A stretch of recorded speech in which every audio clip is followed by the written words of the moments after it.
It is an ancient mariner, and he stoppeth one of three.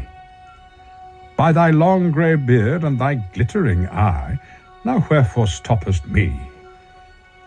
The bridegroom's doors are opened wide, and I am next of kin. The guests are met, the feast is set, mayst hear the merry din.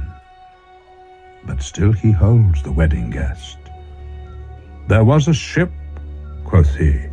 Nay, if thou'st got a laughsome tale, mariner, come with me. He holds him with his skinny hand. Quoth he, there was a ship. Now get thee hence, thou grey-beard loon, or my staff shall make thee skip. He holds him with his glittering eye. The wedding guest stood still, and listens like a 3 years child. The mariner hath his will. The wedding guest sat on a stone, he cannot choose but hear. And thus spake on that ancient man, the bright-eyed mariner. The ship was cheered, the harbour cleared, merrily did we drop below the kirk, below the hill, below the lighthouse top. The sun came up upon the left, out of the sea came he, and he shone bright, and on the right went down into the sea. Higher and higher every day, till over the mast at noon. The wedding guest here beat his breast, for he heard the loud bassoon. The bride hath paced into the hall, red as a rose is she. Nodding their heads before her goes the merry minstrelsy. The wedding guest he beat his breast, yet he cannot choose but hear. And thus spake on that ancient man, the bright-eyed mariner. Listen, stranger, storm and wind, a wind and tempest strong. For days and weeks it played us freaks, like chaff we drove along.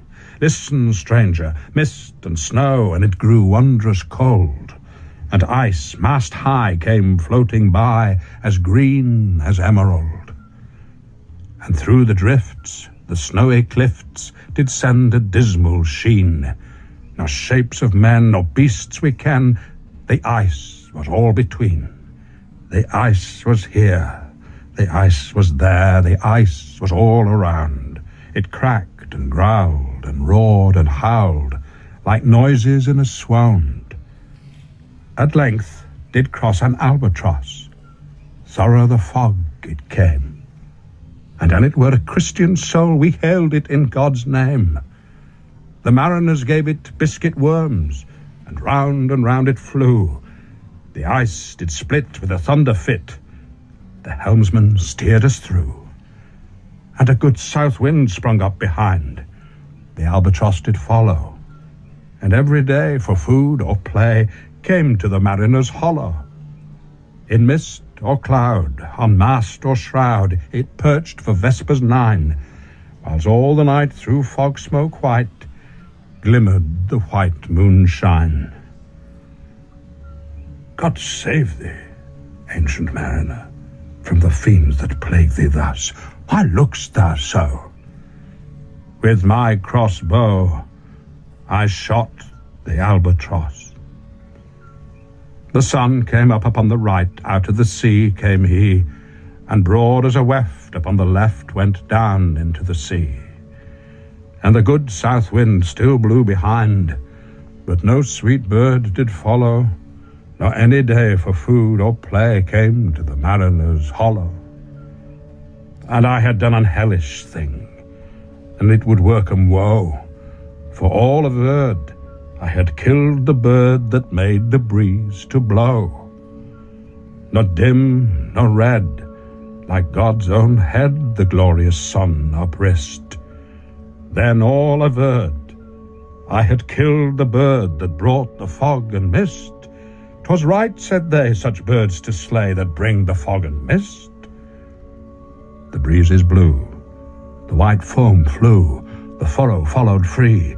We were the first that ever burst into that silent sea. Down dropped the breeze, the sails dropped down. 'Twas sad as sad could be, and we did speak only to break the silence of the sea. All in a hot and copper sky, The bloody sun at noon, right up above the mast did stand, no bigger than the moon. Day after day, day after day, we stuck, nae breath, nae motion, as idle as a painted ship upon a painted ocean.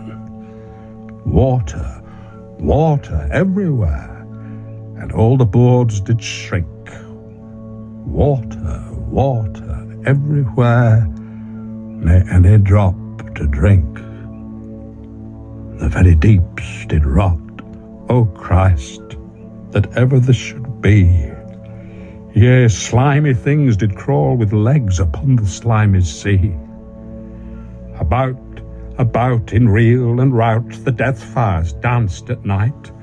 The water, like a witch's oils, burnt green and blue and white. And some in dreams assured were of the spirit that plagued us so. 9 fathom deep he had followed us from the land of mist and snow. And every tongue through utter drouth was withered at the root. We could not speak no more than if we had been choked with soot. Oh, well a day, what evil looks had I from old and young. Instead of the cross, the albatross about my neck was hung. I saw a something in the sky, no bigger than my fist. At first it seemed a little speck, and then it seemed a mist. It moved and took at last a certain shape, I wist. A speck, a mist, a shape, I wist. And still it neared and neared, and an it dodged a water sprite, it plunged and tacked and veered. With throat unslaked, with black lips baked, ne could we laugh, ne wail. Then while through droughts all dumb they stood, I bit my arm and sucked the blood and cried, "A sail, a sail!" With throat unslaked, with black lips baked, agape they heard me call. Gramercy they for joy did grin, and all at once their breath drew in as they were drinking all.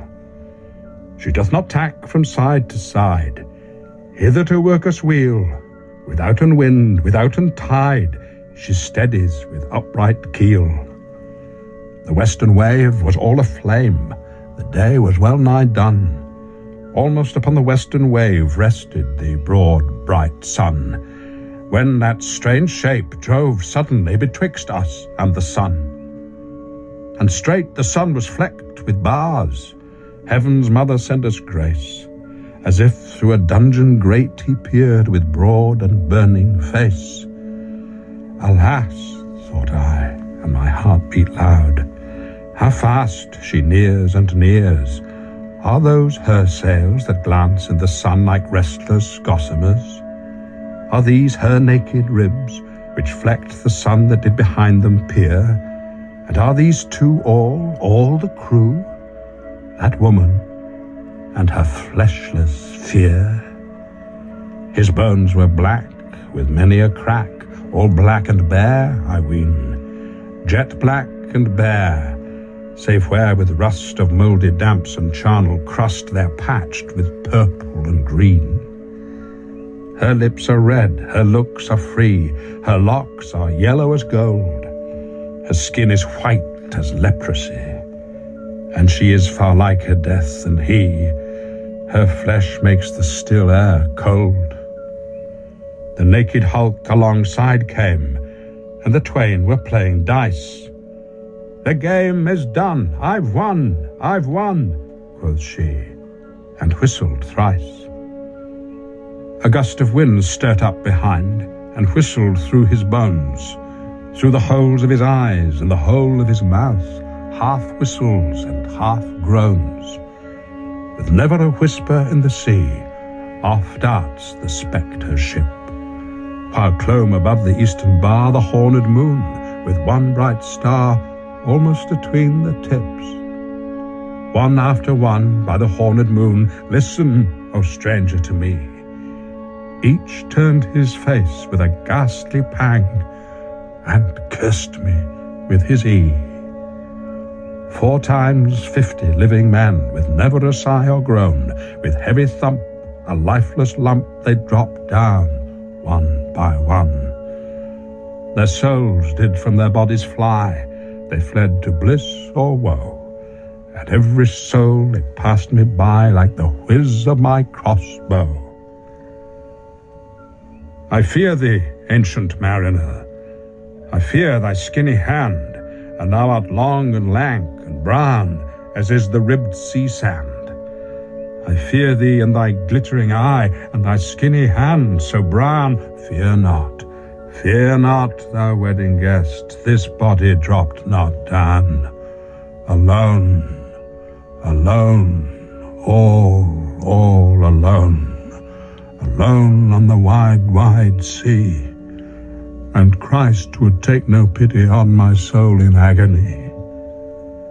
The many men so beautiful, and they all dead did lie, and a million slimy things lived on, and so did I. I looked upon the rotting sea, and I drew my eyes away. I looked upon the eldritch deck, and there the dead men lay. I looked to heaven and tried to pray, but or ever a prayer had gushed, a wicked whisper came and made my heart as dry as dust. I closed my lids and I kept them close, to the balls like pulses beat. For the sky and the sea and the sea and the sky lay like a load on my weary eye, and the dead were at my feet. The cold sweat melted from their limbs, ne rot, ne reek did they. The look with which they looked on me had never passed away. An orphan's curse would drag to hell a spirit from on high, but oh, more horrible than that is the curse in a dead man's eye.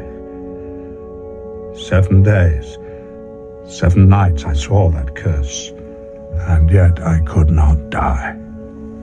The moving moon went up the sky, and nowhere did abide. Softly she was going up, and a star or two beside. Her beams bemocked the sultry main, like morning frosts is spread. But where the ship's huge shadow lay, the charmed water burnt alway a still and awful red. Beyond the shadow of the ship I watched the water snakes. They moved in tracks of shining white, and when they reared, the elfish light fell off in hoary flakes. Within the shadow of the ship I watched their rich attire. Blue, glossy green, and velvet black they coiled and swam, and every track was a flash of golden fire. Oh, happy living things! No tongue their beauty might declare. A spring of love gushed from my heart, and I blessed them unaware. Sure my kind saint took pity on me, and I blessed them unaware. The self-same moment I could pray, and from my neck so free the albatross fell off and sank like lead into the sea. Oh, sleep, it is a gentle thing beloved from pole to pole. To Mary Queen the praise be given, she sent the gentle sleep from heaven that slid into my soul. The silly buckets on the deck that had so long remained, I dreamt that they were filled with dew, and when I awoke, it rained. My lips were wet, my throat was cold, my garments all were dank. Sure I had drunken in my dreams, and still my body drank. I moved and could not feel my limbs. I was so light, almost I thought that I had died in sleep, and was a blessed ghost. The roaring wind, it roared far off. It did not come anear, but with its sound it shook the sails that were so thin and sere. The upper air bursts into life, and 100 fire flags sheen. To and fro they are hurried about, and to and fro and in and out the stars dance on between. The coming wind doth roar more loud, the sails do sigh like sedge, The rain pours down from one black cloud, and the moon is at its edge. Hark, hark, the thick black cloud is cleft, and the moon is at its side. Like waters shot from some high crag, the lightning falls with never a jag, a river steep and wide. The strong wind reached the ship. It roared and dropped down like a stone. Beneath the lightning and the moon, the dead men gave a groan. They groaned, they stirred, they all uprose. Ne spake, ne moved their eyes. It had been strange, even in a dream, to have seen those dead men rise. The helmsman steered, the ship moved on, yet never a breeze up blew. The mariners all gan work the ropes, where they were wont to do. They raised their limbs like lifeless tools. We were a ghastly crew. The body of my brother's son stood by me, knee to knee. The body and I pulled at one rope, but he said naught to me. And I quaked to think of my own voice, how frightful it would be. The daylight dawned. They dropped their arms and clustered round the mast. Sweet sounds rose slowly through their mouths and from their bodies passed. Around, around flew each sweet sound, then darted to the sun. Slowly the sounds came back again, now mixed, now one by one. Sometimes, a dropping from the sky, I heard the lavrock sing. Sometimes, all little birds that are, how they seemed to fill the sea and air with their sweet jargoning. And now 'twas like all instruments, now like a lonely flute, and now it is like an angel's song that makes the heavens be mute. It ceased, yet still the sails made on a pleasant noise till noon, a noise like of a hidden brook in the leafy month of June, that to the sleeping woods all night singeth a quiet tune. Listen, oh listen, thou wedding guest, mariner, thou hast thy will, for that which comes out of thine eye doth make my body and soul to be still. Never sadder tale was told to a man of woman born. Sadder and wiser, thou wedding guest, thou'lt rise tomorrow morn. Never sadder tale was heard by a man of woman born. The mariners all returned to work as silent as before. The mariners all gan pull the ropes, but look at me, they knowed. Thought I am as thin as air, they cannot me behold. Till noon we silently sailed on, yet never a breeze did breathe. Slowly and smoothly went the ship, moved onward from beneath. Under the keel, 9 fathom deep, from the land of mist and snow, the spirit slid, and it was he that made the ship to go. The sails at noon left off their tune, and the ship stood still also. The sun right up above the mast had fixed her to the ocean, but in a minute she gan stir with a short, uneasy motion, backwards and forwards half her length, with a short, uneasy motion. Then, like a pawing horse let go, she made a sudden bound. It flung the blood into my head, and I fell into a swound.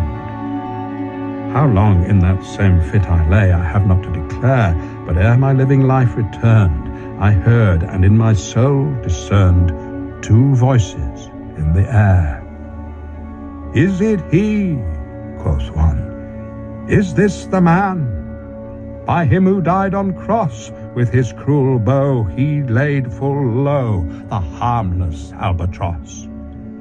The spirit who bideth by himself in the land of mist and snow, he loved the bird that loved the man who shot him with his bow. The other was a softer voice, as soft as honeydew. Quoth he, the man hath penance done, and penance more will do. But tell me, speak again, thy soft response renewing, What makes that ship drive on so fast? What is the ocean doing? Still as a slave before his lord, the ocean hath no blast. His great bright eye most silently up to the moon is cast. If he may know which way to go, for she guides him smooth or grim. See, brother, see how graciously she looketh down on him. But why drives on that ship so fast, withouten wave or wind? The air is cut away before, and closes from behind. Fly, brother, fly, more high, or we shall be belated, for slow and slow that ship will go when the mariner's trance is abated. I woke, and we were sailing on as in a gentle weather. 'Twas night, calm night, the moon was high, the dead men stood together, all stood together on the deck, for a charnel dungeon fitter. All fixed on me their stony eyes that in the moon did glitter. The pang, the curse with which they died had never passed away. I could not draw my een from theirs, they turned them up to pray. And in its time the spell was snapped, and I could move my een. I looked far forth, but little saw of what might else be seen. Like one that on a lonely road doth walk in fear and dread, and having once turned round walks on, and turns no more his head, because he knows a frightful fiend doth close behind him tread. But soon there breathed a wind on me, no sound, no motion made. Its path was not upon the sea, in ripple or in shade. It raised my hair, it fanned my cheek, like a meadow gale of spring. It mingled strangely with my fears, yet it felt like a welcoming. Swiftly, swiftly flew the ship, yet she sailed softly too. Sweetly, sweetly blew the breeze, on me alone it blew. Oh, dream of joy, is this indeed the lighthouse top I see? Is this the hill? Is this the kirk? Is this mine own country? We drifted o'er the harbour bar, and I with sobs did pray, oh, let me be awake, my God, or let me sleep alway. The harbour bay was clear as glass, so smoothly it was strewn, and on the bay the moonlight lay, and the shadow of the moon. The moonlight bay was white all o'er, till rising from the same full many shapes that shadows were, like as of torches came. A little distance from the prow those dark red shadows were, but soon I saw that my own flesh was red as in a glare. I turned my head in fear and dread, and by the holy rood the bodies had advanced, and now before the mast they stood. They lifted up their stiff right arms, they held them straight and tight, and each right arm burnt like a torch that's borne upright. Their stony eyeballs glittered on in the red and smoky light. I prayed and turned my head away, forth looking as before. There was no breeze upon the bay, no wave against the shore. The rock shone bright, the kirk no less that stands above the rock, the moonlight steeped in silentness the steady weathercock. And the bay was white with silent light, till rising from the same full many shapes that shadows were, in crimson colours came. A little distance from the prow those crimson shadows were. I turned my eyes upon the deck. O Christ, what saw I there? Each corse lay flat, lifeless and flat, and by the holy rood a man all light, a seraph man on every corse there stood. This seraph man each waved his hand, it was a heavenly sight. They stood as signals to the land, each one a lovely light. This seraph band each waved his hand, no voice did they impart, no voice, but oh, the silence sank like music on my heart. Eftsoons I heard the dash of oars, I heard the pilots cheer, My head was turned perforce away, and I saw a boat appear. Then vanished all the lovely lights. The bodies rose anew. With silent pace, each to his place, came back the ghastly crew. The wind, that shade nor motion made, on me alone it blew. The pilot and the pilot's boy, I heard them coming fast. Dear Lord in heaven, it was a joy that dead men could not blast. I saw a third. I heard his voice. It is the hermit good. He singeth loud his godly hymns that he makes in the wood. He'll shrieve my soul. He'll wash away the albatross's blood. This hermit good lives in that wood which slopes down to the sea. How loudly his sweet voice he rears. He loves to talk with mariners that come from a far country. He kneels at morn and noon and eve. He hath a cushion plump. It is the moss that wholly hides the rotted old oak stump. The skiff boat neared. I heard them talk. Why, this is strange, I trow. Why are those lights so many and fair, that signals made but now? Strange, by my faith, the hermit said. And they answered not our cheer. The planks looked warped, and see those sails, how thin they are and sere. I never saw aught like to them, unless perchance it were the skeletons of leaves that lag my forest brook along. And the ivy tod is heavy with snow, and the owlet whoops to the wolf below that eats the she-wolf's young. Dear Lord, it has a fiendish look, the pilot made reply. I am afeard. Push on, said the hermit cheerily. The boat came closer to the ship, but I ne spoke, ne stirred. The boat came close beneath the ship, and straight a sound was heard. Under the water it rumbled on, still louder and more dread. It reached the ship, it split the bay, the ship went down like lead. Stunned by that loud and dreadful sound, which sky and ocean smote, like one that hath been 7 days drowned, my body lay afloat.